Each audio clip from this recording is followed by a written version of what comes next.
Je n'aime pas vraiment trop parler de mon autisme tout le temps.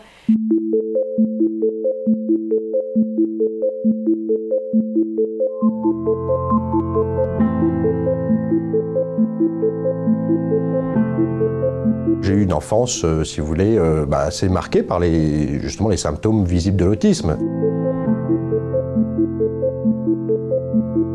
Si mes parents avaient fait le choix d'écouter les professionnels qui voulaient me mettre en institution dès l'âge de mes 2 ans, je serais comme hélas beaucoup d'autistes qui sont institutionnalisés aujourd'hui, je ne serais pas parmi vous en train de pouvoir vous parler, d'échanger, et je n'aurais jamais pu rien développer, je n'aurais jamais pu faire de rencontres dans ma vie, car les rencontres sont très importantes pour ensuite votre chemin de vie, votre destination, les décisions que vous allez prendre. Ce qui m'a sauvé justement, c'est d'échapper à ces institutions, d'être à l'école. Alors évidemment, c'était très difficile, parce que l'école, telle qu'elle est aujourd'hui, n'est pas prête, n'est pas formée pour accueillir les profils différents, qu'elle va justement mettre en situation de handicap ou donner une étiquette de maladie, etc. Elle ne va pas du tout miser sur les forces de ces profils-là et les aider à se développer.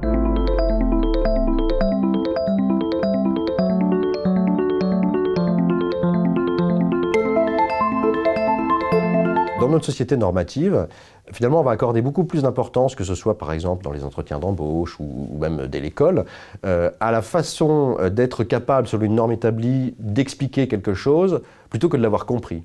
Donc on va même privilégier une forme de rabâchage. Tandis que pour une personne autiste, ces choses-là sont en général moins évidentes et on fonctionne plus sur de l'exactitude, sur de la donnée. Après, évidemment, la plupart d'entre nous vont être un peu moins forts des fois pour être capable de les exposer, mais ça ne veut pas dire qu'on ne va pas, qu'on ne les maîtrise pas. Au contraire, des fois on les maîtrise bien mieux avec beaucoup plus d'exactitude. On s'est rendu compte que pour exploiter ces technologies, qui sont souvent en grande partie qui fonctionnent avec par exemple l'intelligence artificielle, eh bien le cerveau autiste est naturellement prédisposé à comprendre l'intelligence artificielle.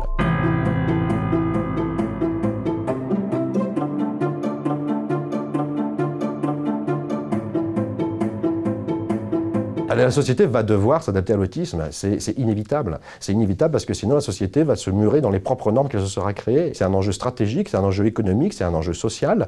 Et donc il faut sortir du paradigme de la charité, car ces questions sont toujours abordées par charité. Et la charité d'ailleurs est le fond de commerce de l'institutionnalisation, des institutions. Nous gagnerons beaucoup plus à avoir un système dès l'éducation, à l'éducation nationale, qui soit apte à accueillir ces intelligences divergentes, ces intelligences différentes, et à pouvoir les développer. Et encore une fois, sortir du paradigme qu'un autiste non-verbal n'est pas un être pensant. Au contraire, il y a beaucoup là de richesse, un réservoir d'intelligence absolument inexploité. Et si notre pays s'en prive, si nous continuons à nous en priver, c'est notre civilisation qui elle-même va se mettre en situation de handicap parce qu'elle met en situation de handicap des personnes qui ne devraient pas l'être.